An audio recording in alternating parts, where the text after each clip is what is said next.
home from the inside. This division of class begins with the first shot of the movie and deals with the complexity of class and class inequality. I want to look at my favorite moments that displayed this divide, as well as a moral dilemma that I had about midway through the film. At the beginning of the movie, we are introduced to the Kim family through the use of the camera.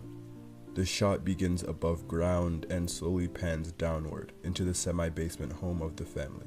As Bong Joon-ho stated himself, these semi-basement homes give people a sliver of hope, hence the semi part.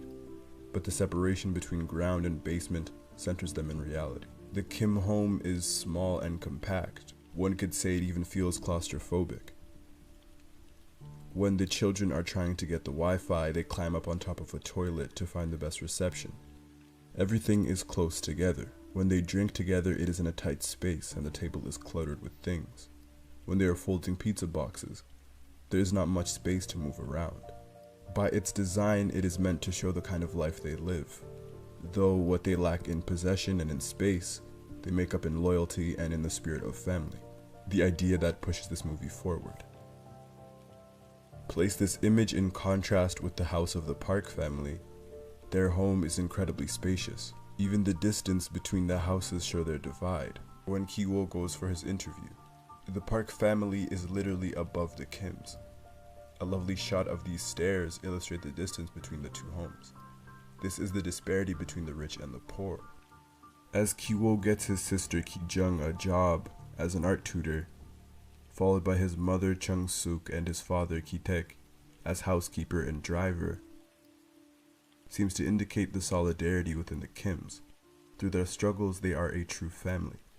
They seem to display a true sense of love and loyalty, as well as camaraderie amongst each other. Never once did we see them settle by leaving a family member jobless when they could have. They all follow the plan accordingly to get each member a job.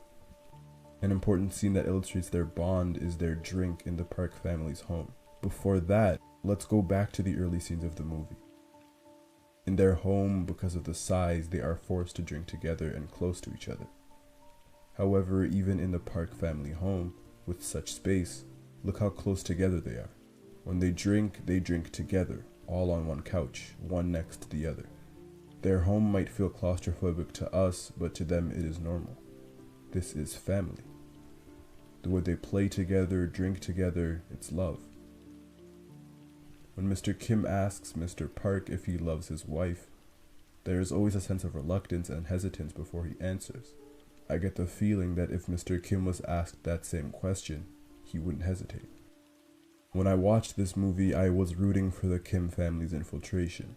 They were the underdog, trying to make a better life for themselves. Ki-taek and Chung-suk are trying to provide for their kids, but in the process, they got rid of the housekeeper Moon-gwang. I didn't care much about her. I was okay with her having lost her job, because it had no bearing on the family that we were watching and what they needed. But the return of the housekeeper elevates this movie. Upon her return, she states that she left something in the basement of the home. When she gets down there, it is revealed to us that she has been hiding her husband there for years. And it is here where the morality of the movie begins to get skewed. Chung-suk begins to call the police, as the former housekeeper begs for her and for her husband's life, calling them fellow members of the needy, a title that Chung-suk denies. All 6 of them do share that common thread. They are all sneaking around in pursuit of a goal that is quite human, to feed their family and to try and gain a better life. If they had money, Ki-woo and Ki-jung would probably be in school, as Ki-jung especially is extremely talented. Moon-gwang even calls her sis, as a way to reach common ground. When the Kims show themselves as a family, it becomes a battle of the lower class. A battle of who wants to be the family in the basement, and both families who are trying to climb each other for a chance at a better life. But neither party is truly at fault here. Class and morality are weaved together by Joon-ho effortlessly, which helps illustrate the desperation that comes with being in the lower class. It can be looked at as a fight for survival. This divide is once again visually displayed in one of my favorite moments and shots in the movie. As the Parks return from their early camping trip, the Kims were drinking on the couch, a pastime that they clearly love to do. With drinks and snacks everywhere, they were in a hurry to clean the house and escape before the Parks arrived. But they are forced to hide, and they decide to hide underneath the coffee table. As Dasong goes in the yard to camp for the night, Mr. and Mrs. Park watch him, and the sweeping shot goes from the couch where Mr. and Mrs. Park are, down to underneath the coffee table where the Kims are hiding. A beautiful visual display of that divide.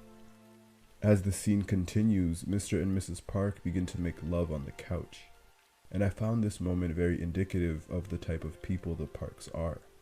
People who are removed from life that is so different from their own. The thought of doing drugs and using the underwear of the lower class begins to arouse them, even though earlier in the film they looked at these ideas with disgust and shame. Now it is a source of arousal. It becomes sort of like a fantasy, because they are so far removed from this reality that they could dream about it and not feel anything. Almost dehumanizing even. And finally, by the end of the film, Bong Joon-ho grounds this film in a bleak reality, as this three-party conflict ended in death and in injury. Ki-jung died, Ki-woo was hospitalized, and Mr. Kim murdered Mr. Park. And the end of the film paints a dreadful yet honest picture that reflects the world around us, and more specifically the world around Bong Joon-ho, which is Ki-woo vowing to buy that house. A dream or a hope that nearly killed him in the past, and one that will eventually